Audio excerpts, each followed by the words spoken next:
Good afternoon. You like this or that? I'm fine. Welcome to this important session.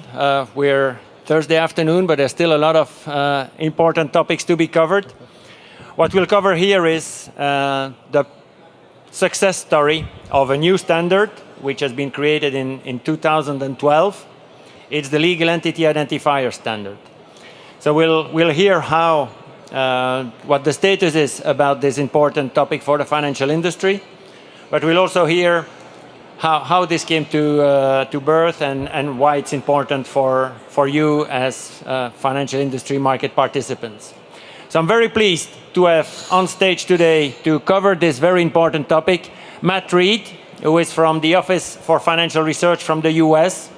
He is also the chairman of the ROC, which is the Regulatory Oversight Committee. So that's the oversight of the global LEI system. So he's representing here the public authorities. And then on his left is Gerhard Arzing, familiar to some of you in the financial industry. Gerhard is the chairman of the board of the Global Legal Entity Identifier Foundation. And he'll tell you everything what this foundation is all about, this new acronym. Some people say GLEIF, some others say GLEIF. So Gerhard will cover all of that. And I don't want to take more of the time so that you can hear everything you want to hear from them. You've seen you have Post-its on the chairs where you were seated. You can use those to write up a question. If you're too shy to ask it and you hand it over to me, I'll ask the question on your behalf. But you're very welcome as well to ask questions, and I will walk around with the microphone so that your question can be heard. Thank you for joining us, and Matt, Gerhard, the floor is yours. Thank you. Okay, well, thank you, and thank you very much for having us here, but also having this topic here, and thank you for calling it a success story, because 2 or 3 years ago, we certainly didn't know whether this would be anything remotely successful in 2 years' time. Which when you think of a global standard and a standard that gains regulatory adoption, that's pretty fast. I find it really terrific and interesting to be sitting around all these boxes. We were talking about before the concept of standardizing shipping containers, and that very much like this was a public-private partnership. There were competing standards in the world of shipping that caused different levels, different sizes of boxes to be used by competitors, which meant you couldn't seamlessly transfer goods from a warehouse to another warehouse in another part of the world without a bunch of unloading and loading. And it really took the involvement of the public sector to say, you know, there's a public good here, and we need to figure out a way to overcome this collective action problem and these competitive forces for the good of everybody. And ultimately, it was done in a way that actually did not use regulatory compulsion, but more the suggestion or the thought that could come if people kind of couldn't get their back to the bargaining table, and certainly, sure enough, they were able to. So I want to start, when I talk about the LEI, we talk about what problems we're trying to solve. For the private sector, and I think for many people in this room, I think we'll be talking about straight-through processing, we'll be talking about consolidated audit within firms, risk management. From the public sector's perspective, it really boils down to an awfully overused word, which is transparency. In Dodd-Frank, we use transparency 80 times. My office has a transparency mandate. And I think what you really need to do is you have to think about what does it mean to say transparency in the context of solving this problem. For us, what we are trying to do is understand, we have this avalanche of information that comes at regulators and an impossible mission. Our mandate at the Office of Financial Research is to try to recognize threats to financial stability on a global basis, but that could affect the United States financial system. An impossible task given the avalanche of information that we have, but we recognize that one critical way to be able to get a hold of all of this avalanche of information and, in fact, break through and have true transparency into what's going on. And again, transparency is simply the ability to get at information at the time you need it to make your decisions. So if it's information that's accessible, it reduces risk and uncertainty. If it's not accessible, it's noise. The LEI can answer 3 basic questions. It can answer the fundamental question of who is who. So remarkably, up until now, we haven't had a global standard to precisely identify financial market participants anywhere in the world. We have it now. The second question that we'll turn to very shortly, and in fact we discussed over lunch some timetables around this, is who owns who? The principal question is understanding the corporate hierarchies in our public companies and our banks, principally the parent-child relationship, but ultimately the intermediate relationships and relationships that are forged by contractual or transactional links. And that gets to the final piece of it, which is the who owns what. So 3 basic questions, and that's where we begin with the LEI. So back in 2012, the G20 asked a group of regulators, myself included, to think through how we could develop a global system that would be attractive enough to be adopted by the public sector around the world and to be adopted by the private sector around the world. So myself and others put together a 3-level governance plan, and we proposed it to the G20, and in June of 2012, the G20 adopted that. So in a very short period of time until now, we actually have all 3 systems, all 3 levels of the system up and running. I'll talk mostly about the top level, which is where I exist and work. The next level is really the meat of this system, and that's where Gerhard is chairing the effort to create this new body in Switzerland. And at the local level are all these operating committees, operating units already handing out LEIs to the tune of about 300,000 as of this morning I checked. The ROC, my committee, the Regulatory Oversight Committee, our basic job is to defend what we consider to be the constitution of this system. These are the G20 high-level principles that require that the data be made available on an equal basis to everybody, that it be made freely available so there's no costs associated for users with being able to get access to who is who in our global financial markets. We want to make sure that there's even access for those that need to get an identifier, so market participants shouldn't have to stand in line between better-heeled market participants. There should be fair and even access, and there should be high-quality data. So those are the governing principles of the Regulatory Oversight Committee that I chair. We have 65 authorities from 40 nations. We've been meeting for 2 years now. We have a full-fledged operational system in place, bylaws and so forth. And the good news is we've made a number of consensus decisions. The first, I think, most important decision that we made was to develop, as of last October, mutual recognition or mutual acceptance of codes, of identification codes, handed out anywhere in the world by endorsed local operating units that can now be used in regulatory reporting in the US, in Europe, and in Asia, mostly for swaps, but for other transactions as well.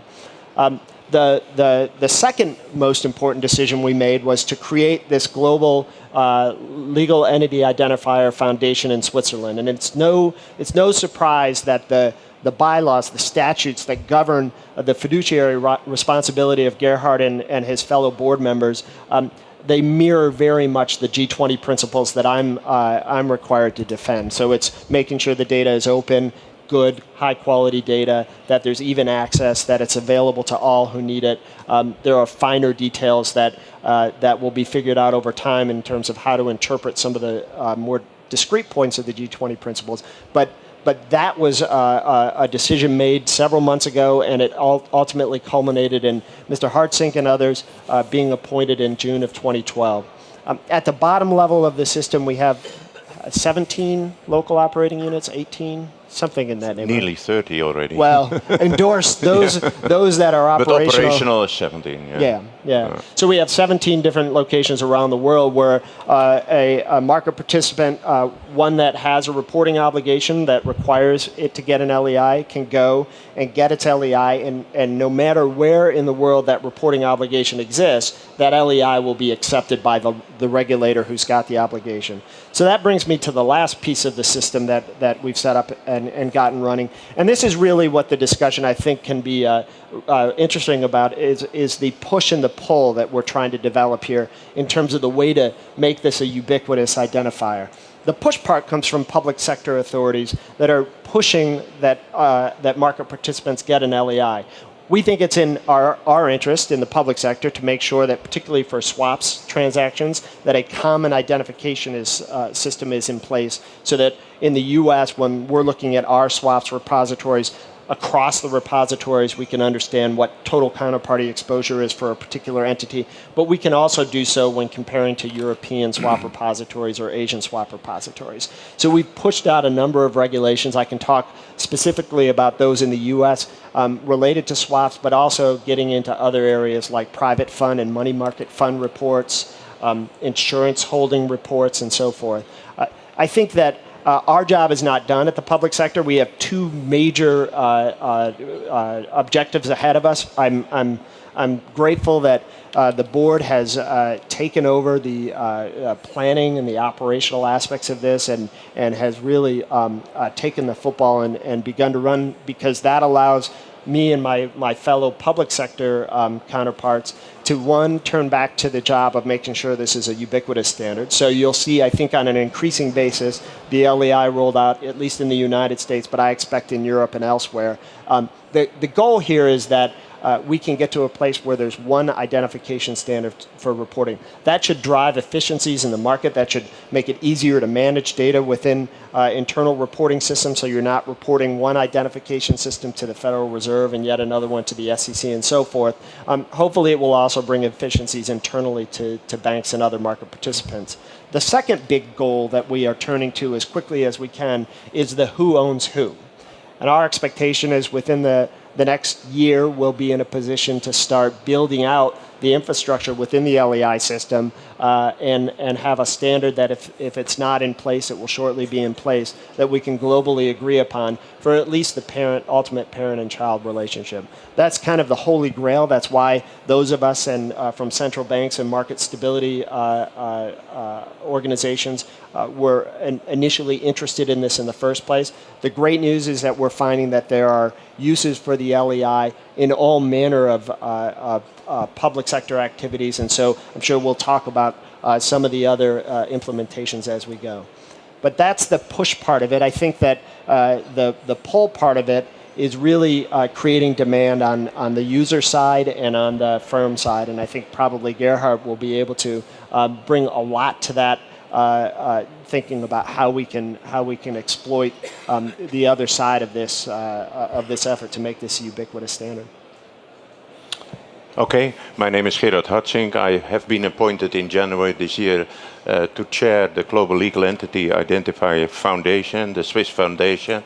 Together with 15 other colleagues, we are formed a board, but the board could only become a reality after the legal establishment of the foundation in June this year. Those colleagues come from all over the globe, China, Japan, Korea, Saudi, South Africa. One of the directors is sitting in the audience, Latin America, North America, Europe. So it's really a very international board.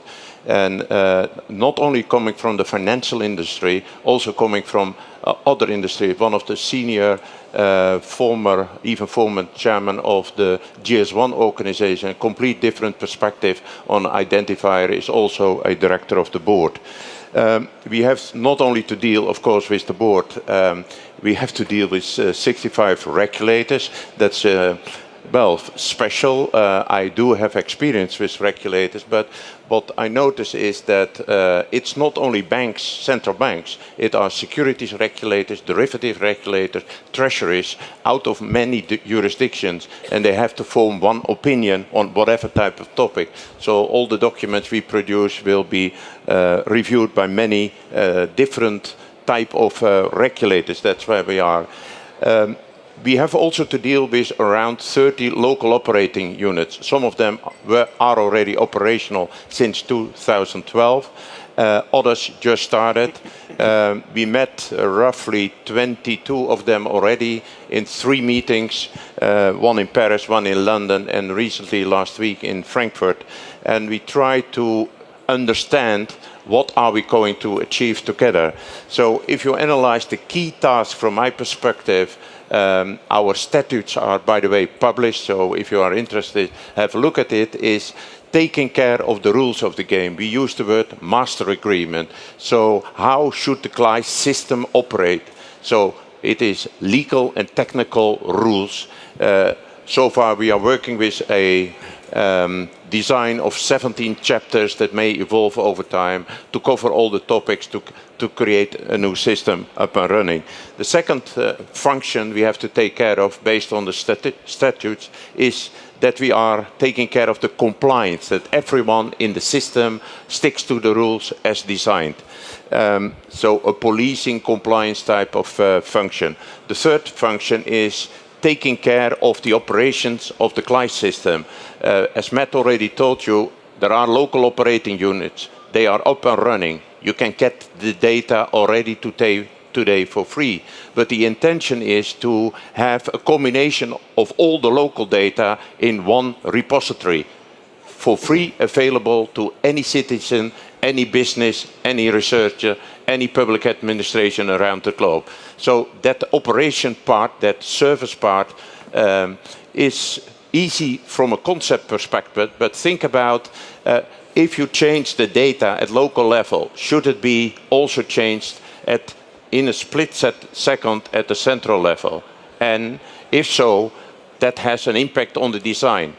Or if you are a user of the central data out of the repository and 1,000 companies decide to get the full database downloaded because of whatever business reason, that also has an impact on the design. So we are currently working with a small team to understand exactly the requirements, not only the expectation of the public sector, but also the expectation of the market.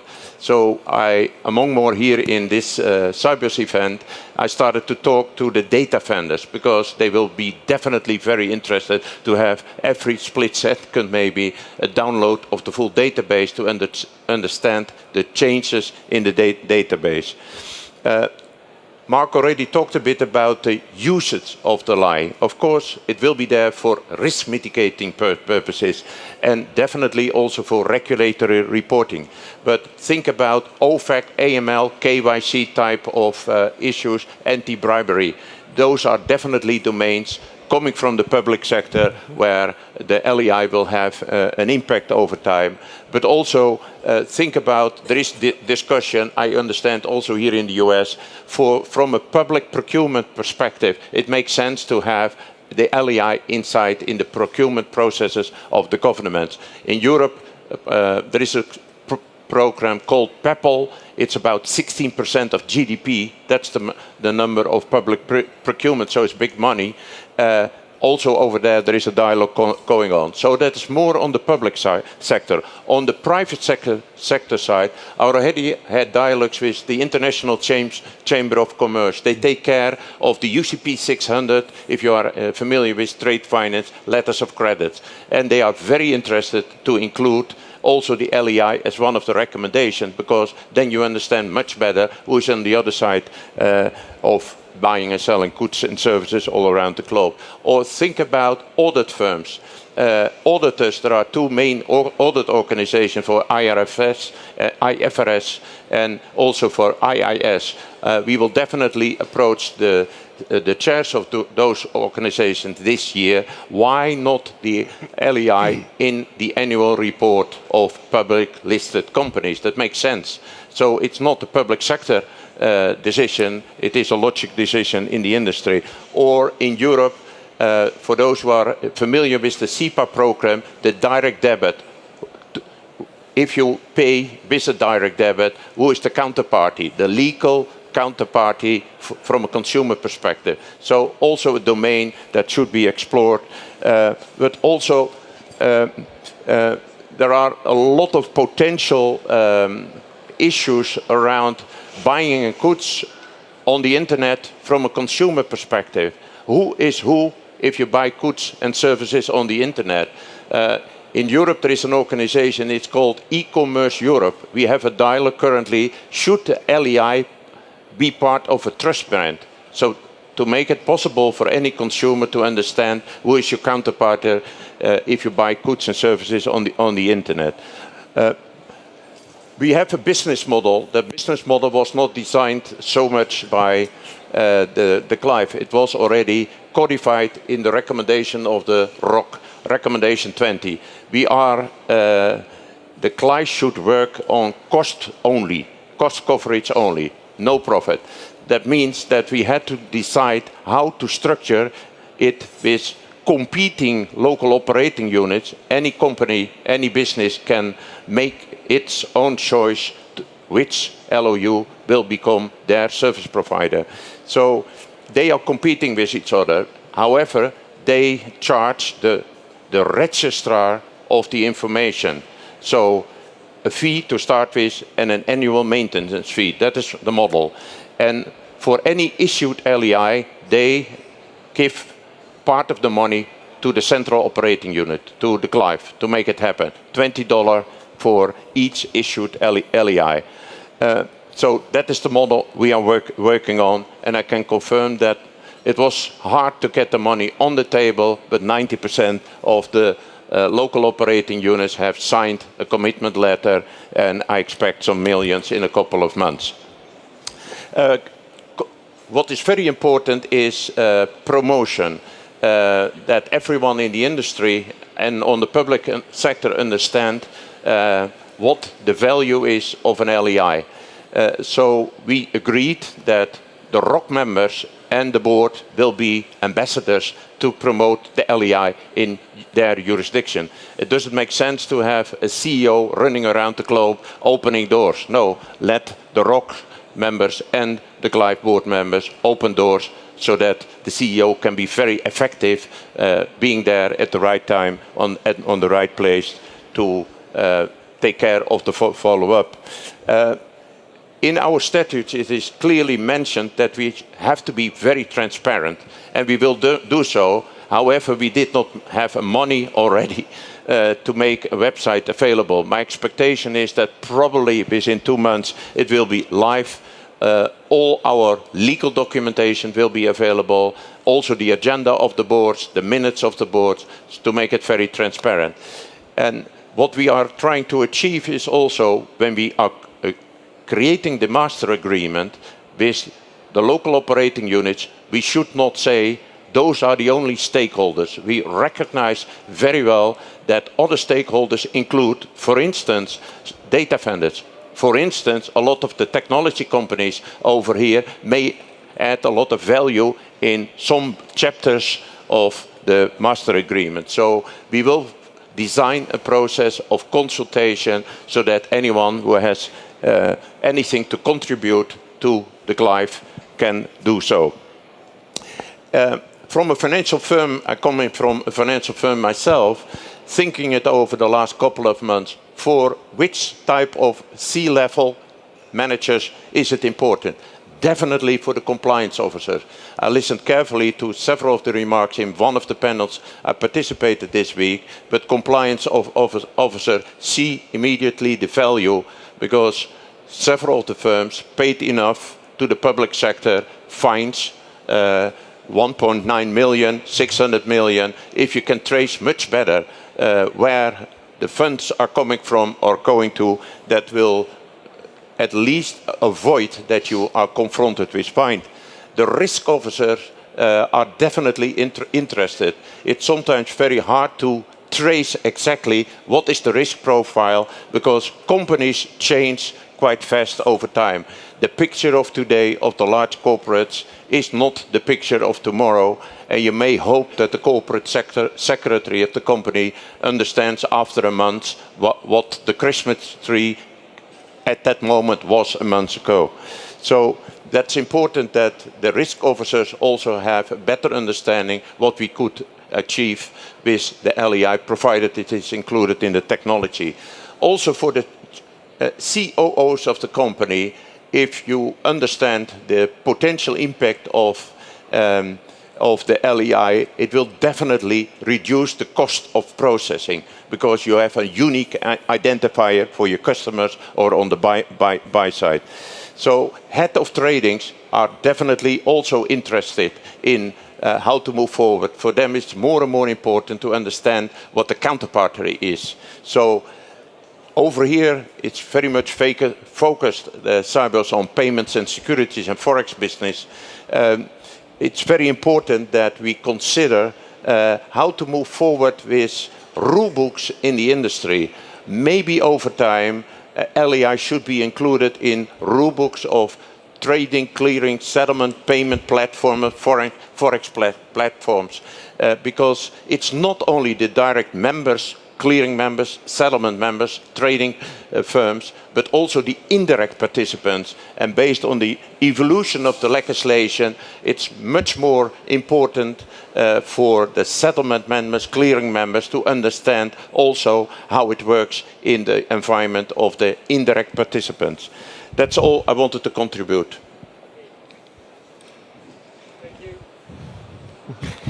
Thank you, Matt. Thank you, Gerhard, for this very insightful information and status on where we are on this public-private success story in the domain of standardization. Do we have any questions in the room for our expert panel? No? Well, I have... Yeah, there is one. Roger. Roger Jones, Target. A question, I think, to Gerhard. Putting this into operation, it seems to me, we'll need a fairly massive database, communications network, sitting behind it. I mean, who is going to fund that and run it? Interesting. The business model designed by the public sector is that the users will get the data for free. So that is to start with.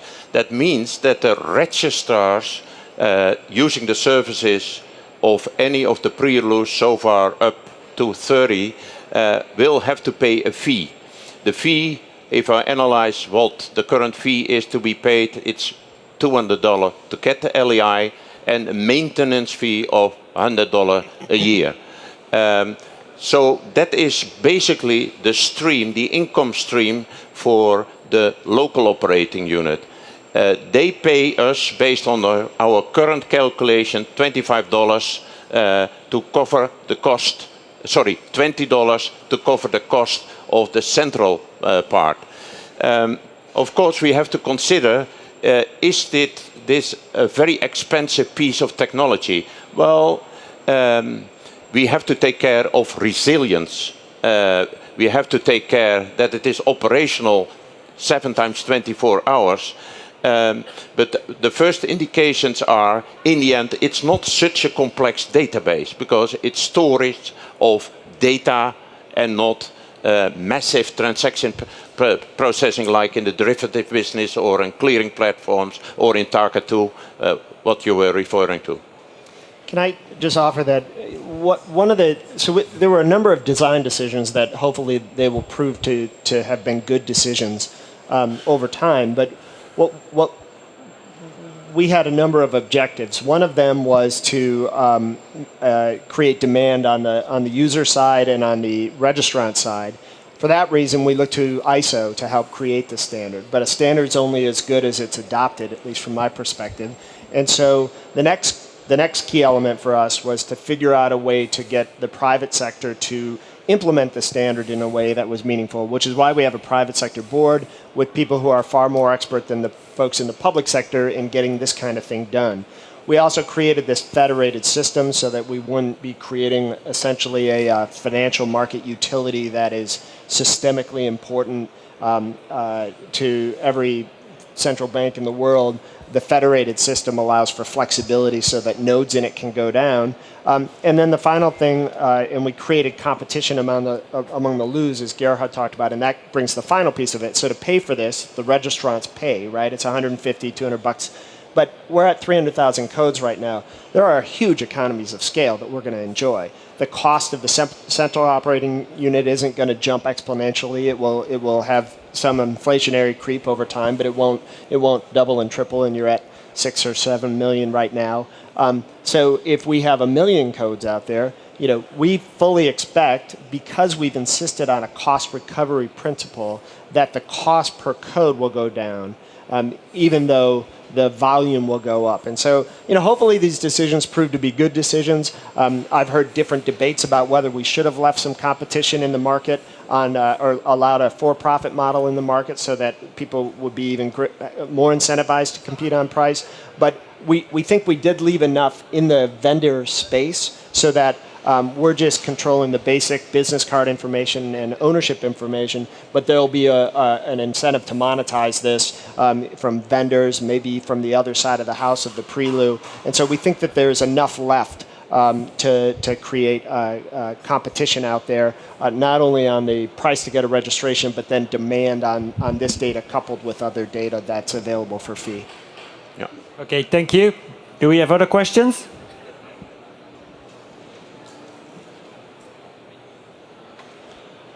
Well, if not, I have one, because we have had sessions here talking about standards and talking about data this week already. And one question that I got was that the mandate to register for LEI has been applying to firms in the financial industry so that they can do the reporting to the regulators or to the trade repositories that are supervised by the regulators. The question came, what about the public authorities themselves, national central banks or states themselves, who are counterparties to financial transactions? What's the situation for those counterparties? Right. So in some instances, central banks have already gotten LEIs. I know the Bank of Japan and the Bank of France have both gotten them because they're counterparties to reporting transactions. And again, the definition, at least right now, is an entity that participates in a financial market transaction would get an identifier. So it doesn't have to be a financial company. It has to be a company participating in a financial market, and that could be read as low as opening a bank account. There is no mechanism to mandate other than through individual reporting requirements, some central bank obligation to get one. There have been discussions at some of these central organizations like the Financial Stability Board and the BIS about whether this would be necessary to impose it in transactions that they deal with, and that would necessarily sweep that central bankers up. With respect to municipalities here in the States, the Municipal Securities Rulemaking Board has allowed for the reporting of an LEI. They may at some point turn it into a mandate, but they've allowed for it. And so that would certainly bring in a locality that has a bond issuance. And thank you. Maybe it's not only the financial industry, it's also the buy side.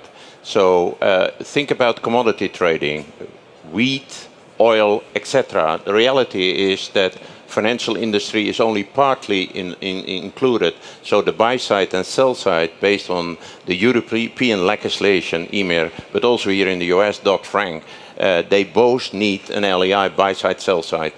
So it's not exclusive for the financial industry. Right. Okay, thank you. Another question? Well, I have another one, which is maybe for you, Matt, because it's US based. And I know it's not directly you, but maybe you have some insights. We've received a question that with a new process which impacts the financial industry, which is FATCA. Mm-hmm. And FATCA is requesting another identifier, which is called the GIIN. Will that merge into LEI? Can the LEI be used instead of this new number? What's your views on that? So recall that my office is part of the Treasury, as is the IRS. So this is one of these situations where different things were done with two parts of the same organization. It's a timing problem. The LEI was really not up and running and available for use when decisions were getting made about FATCA. And so what they decided was to roll out what they call the GIN, the Global Identification something number.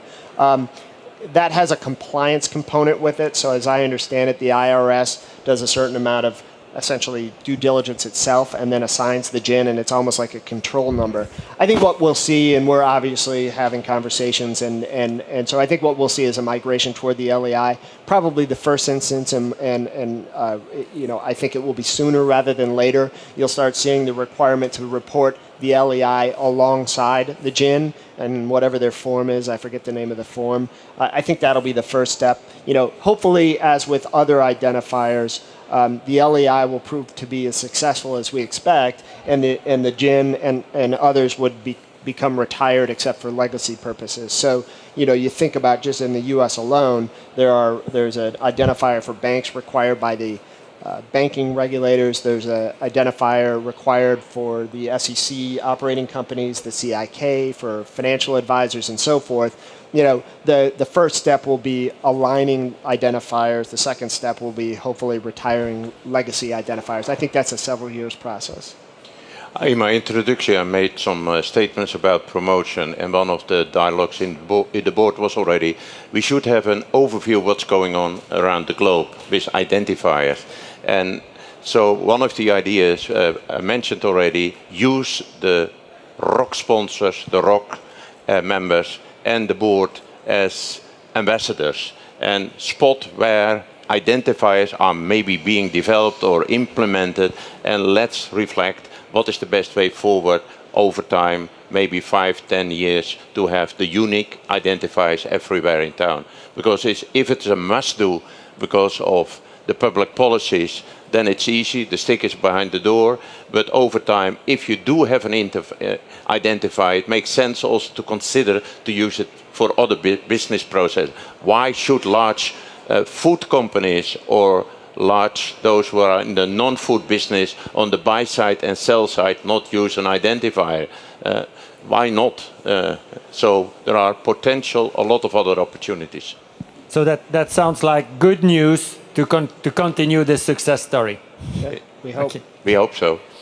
So this is your last chance to ask a question to our very expert panel here. Yes?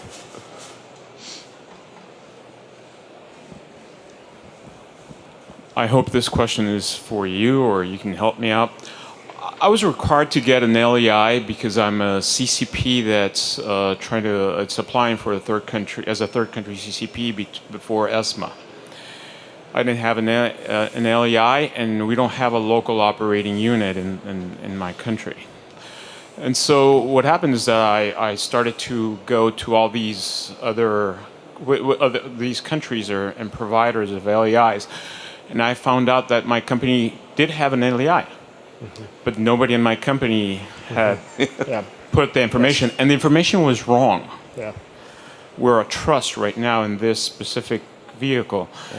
And so we talked to the central bank about this, and we're a little bit at a loss of what to do about that. Okay, so you call Gerhard. Indeed. And then you're done. Now, so let me just speak to that, and you can maybe give some more technical advice. But the problem you're having. So there are two potential risks for duplication of identifiers. Number one would be that the same company gets two numbers that clash. We think we've largely solved that problem in terms of, that the same number is assigned to to different companies. So it's a 20-character code. Citi gets the same number, and just because like the probabilities were so low, but it's possible that some other company would get that same number. I think we've solved that through this prefix system. So each local operating unit starts with its own 4-character prefix. Second problem is the one you discussed. And we fully expect this. These are big, complex institutions frequently, just like we described with the GIN and Treasury. The one hand doesn't always know what the other hand's doing. Eventually, this will be a very seamlessly solved problem because the master agreement that Gerhard talked about will deal with these duplication checks. Right now, we're doing it in a cooperative way. These LUs are supposed to be speaking with each other. They also, before they assign a number, they're supposed to look on all 17 of the other LU public-facing databases to see if the reference data matches up. It's not perfect. We're doing some internal work, and we're finding duplicate checks. Unfortunately for you, this has happened. Fortunately, you know, what are the odds of you being here? This is a very, very small problem for us, and so hopefully, you know, we don't see it grow. But anyway, I think either of us will be happy to work with you afterwards to make sure you get to talking to the right person. And thanks for complying. Yeah, teething problems are always if you start a new system. But I like to have a better understanding of your case, because we need to learn from these practical cases. But I understand that also your own firm did not communicate it internally. But the fact that your community, your country, does not have a local operating unit is not a problem. You have at least 25 options around the world, so make your choice. So and they have at least one thing in common. They will all start to use that logo. That will be mandatory part of the master agreement. By the way, the design is coming from a guy from South Africa, and he offered it us for free. So it was a contest among the directors of the board, and there were very qualified proposals, but in the end, somebody in South Africa won the election by the board. This is the logo for the whole system.